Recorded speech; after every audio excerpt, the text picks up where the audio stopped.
ఇప్పుడు నేత వినలేదు, మీరు అన్నట్టు చెప్తున్నాను నేను. అంటే ఏ పార్టీ అయినా ఏ వ్యక్తులైనా కూడా విధ్వంసాలు చేసే విధంగా వాటికి ఆస్కారం ఇవ్వద్దు. సరే పాపం వాళ్ళు బీఆర్ఎస్ వాళ్ళు నిరాశ నిస్పృహలో ఉన్నారు. వాళ్ళు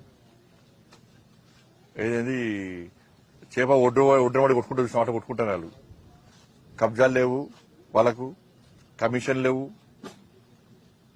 పైసల కోసం విలువ ఆడుతున్నారు. వాళ్ళు దానికోసం పైసలు వాళ్ళ ఆలోచన చేయాలా, పైసలు వసూలు చేయడానికి ఉద్యమాలు చేయండి అన్న పరిస్థితి వచ్చింది. వాళ్ళు పైసలు వసూలు చేయడానికి కమిషన్ల కోసం మీరు రైలు పట్టాలు తలగబెట్టండి, ఆఫీసు తలగబెట్టండి అంటే ఇది మంచి పద్ధతి కాదు. ప్రజాస్వామ్యంలో ఈ విధ్వంసాన్ని ప్రోత్సహించడం మంచి పద్ధతి కాదు. సరే నేత వినలేదు, ఒకవేళ అట్లా అంటే మాత్రం 100% తప్పు. ప్రజాస్వామ్యబద్దంగా ఆందోళన చేసినటువంటి పరిస్థితి ఉన్నది. అనేక రకాల ఆందోళన కార్యక్రమాలు చేసుకోవచ్చు. ప్రభుత్వం నిలయాల్సిందే, ప్రభుత్వం యొక్క చర్యలను ఎండగట్టాల్సిందే. ఈ మూర్ఖతో కాంగ్రెస్ ప్రభుత్వం ఇంకా ప్రజల నడ్డి విరుస్తున్నది, ప్రజలు ఇబ్బంది పడుతున్నది.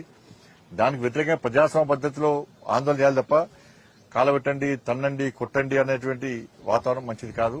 ఇది అందరూ కూడా ఖండించాల్సిన అవసరం.